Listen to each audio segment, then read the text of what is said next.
practical part of inheritance. So first of all, I'll just implement single inheritance. Simply use a class A and a class B. Now here class B will inherit all properties of class A. That means the variable x defined in class A can be accessed through class B. In class B, I'll use a variable and a function, and when I want to access the class, just I'll make the object of class B and simply access that function and also the variable if you want to access, like I'm printing the value of x and y by using class B. So now move to next, that is your multiple inheritance example. It derives the properties of more than one base class. So here I am using A and B, two base classes, and C is a derived class which is used which is using the features of A and B class in itself.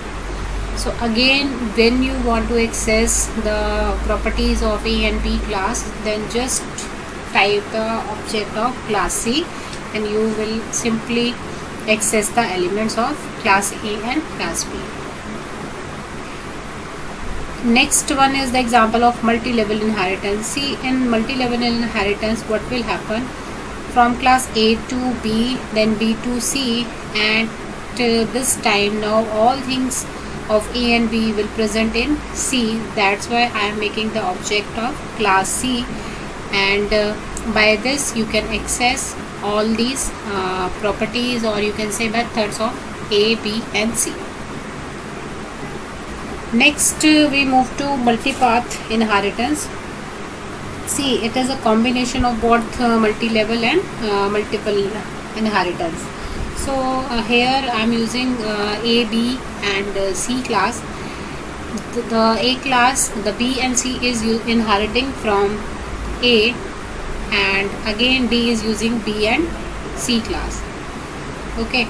So here what will happen when you try to access the properties of subclasses by making the object of the D class, you will get access to like these properties, that is 200, 300 and 190, 500. So it will be printed.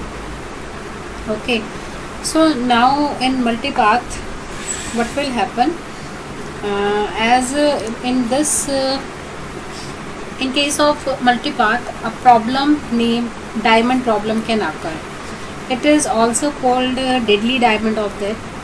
That means it occurs due to repeatedly deriving the public properties of base class to the final sub-derived class. That means again and again properties of base class are passing to the derived class somehow by the means of different ways.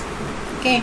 So in this case, if the method is overridden means function with same name in base class and derived class is present. That means the definition of derived class function is overridden by another definition. So if the method is overridden, then the new definition in the subclass will be executed. If the new definition is not available in the final sub-derived class, then the definition available in the first class, which is given in the order during inheritance definition. So here what happened when here is the diamond problem. See, here what will happen when I am trying to access these, I am getting only this method, that is F2 function in class D. Why? Because see, in the above program, F method is derived from class A to class B and C and further to class D, has the sequence A to B, B to C and C to D.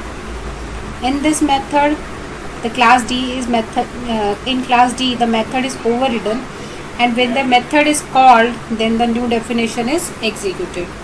Okay, so in the definition of class D, the base classes are specified in the order of B and then C. That means the order following is from top level to bottom, like A, B, C and D. So when the method is called, the method in class B is executed. Python overcomes this problem that by the providing a facility to change the order of classes in the inheritance definition.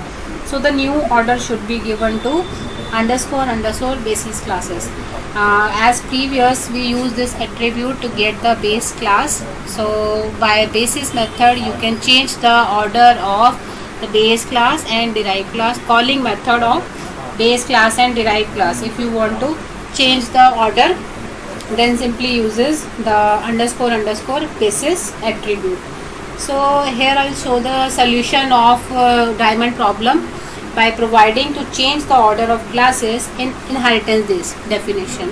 The program is same as previous program, simply the difference is that here I am making a function in which I am telling the sequence, that is I am providing the sequence that first parent 2 is called, then parent 1 is called. That means the order I have changed here. So it is the solution of diamond problem which occurs in the multipath inheritance. About overriding and overloading methods we will discuss more in further session of polymorphism. So here it is all about your inheritance.